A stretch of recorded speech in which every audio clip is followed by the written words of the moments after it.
My sister doesn't want to free her live-in unpaid maid, so I got her fired. Obligatory backstory. Many of you have probably heard of families with strong hierarchy structure, normally with the eldest in the family having the most influence. My family is one of them, except that my parents are drug addict deadbeats, so my eldest sister, 31 female, our entitled mother, raised all 5 of us. She is the boss of the family. She says jump, everyone says how high. The focal point of the story is my youngest sister, 20 female, who I'll call little sister. Most of us have a handful or at least a couple of memories with our mother before she lost her crap, except for little sister. For her, entitled mother is the only mom she ever had, and entitled mother knows how to take advantage of that. All of us noped out of our parents' house as soon as we turned 18, except for entitled mother, who waited until little sister and our brother were raised and in their mid-teens to move across the country. After which, she soon found jobs and accommodations for all of us to move to the same state as her. Little sister begged for years to move in with her, but entitled mother always denied it, saying that somebody had to take care of our father and her new husband needed privacy and space. That was until entitled mother got pregnant. She got little sister to move in with her, and she has been there for the past 2.5 years helping out. Now to the story. Entitled father's family wanted to visit for a couple of weeks, so little sister had to stay with me for that time so they could use her room. It's worth noting that entitled mother didn't ask or let me know about it. She just dropped little sister off. One day, she saw me studying for my master's degree, and said something about how she always wanted to go to college, and this is how it went. So, why don't you? Oh, I talked to entitled mother about it, but she said not everyone is the college type, and that I wouldn't have time to work, study, and take care of niece at the same time, and it's expensive. Most people work and study at the same time, and she can put niece in a daycare. I'm sure it wouldn't be that much more expensive than what she's already paying you. She doesn't pay me. She already gives me food and shelter, and if I need money, I just take a shift at work. This is how I learned my sister was not only babysitting, but also cleaning the whole house for free every day. She was even only working 8 hours a week at her normal job because she was too busy taking care of our niece. Long story short, it took me weeks to convince her to apply to community college, and then more weeks on the actual process, but she finally got confirmation she would start in September. All of that behind entitled mother's back. She was planning on telling everyone the next time we all got together, which would be Independence Day. But before that could happen, entitled mother got everyone together at her house to announce that she was pregnant. Little sister starts crying because now she wouldn't be allowed to go back to college. Entitled mother gets deeply hurt and offended that she planned this behind her back. I butt in. Our other siblings butt in. It's just generally a mess. How could you do this to me? Who's going to take care of the babies? I can't believe you'd be so selfish. If you like OP so much, go stay with her. These were all some of the things she said.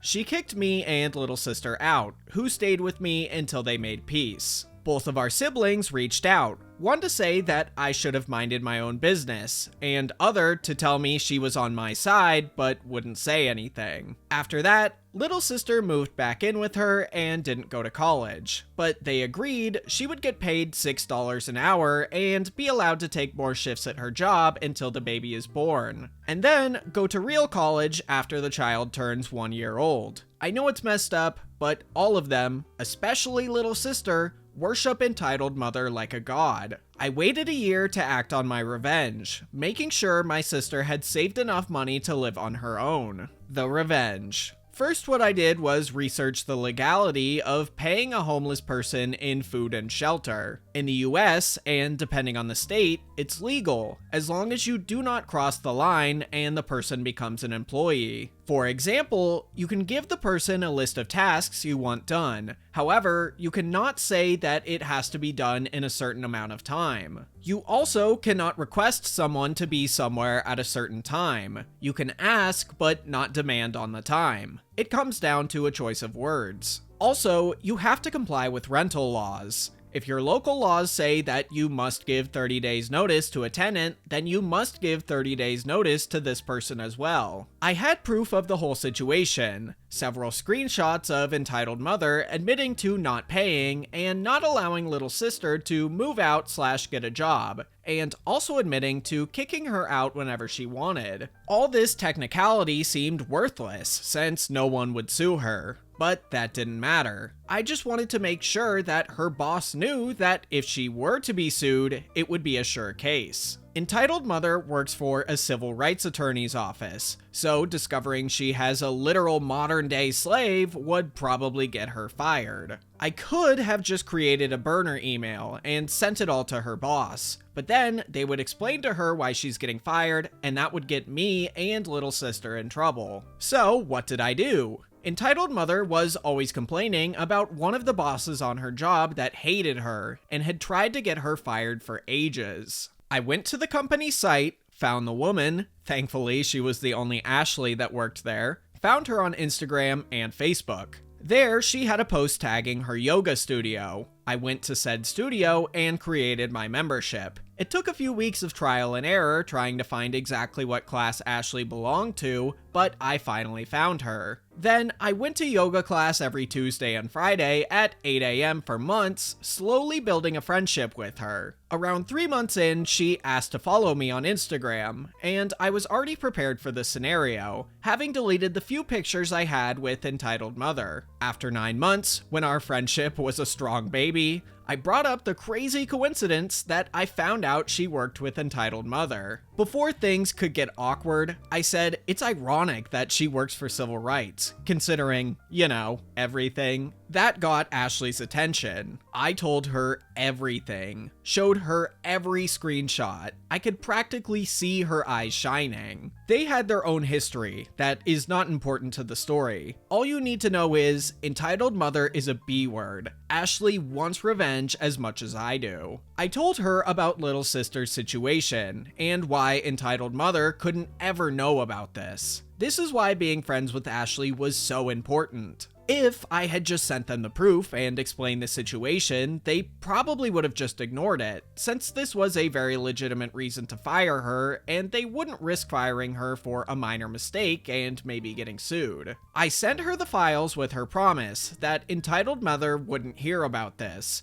but she needed it to convince the other owner, who was the reason why she wasn't fired yet. 2 months later, entitled mother was fired for minor mistakes, lateness, and general bad productivity. Small victory, sure, but I loved coming to visit her during the 4 months she was unemployed. She was looking so tired and miserable all the time since she had no money to pay for a babysitter and little sister was away at college, so she actually had to take care of her children. Moral of the story, check on your siblings. They might be living in a modern slavery arrangement.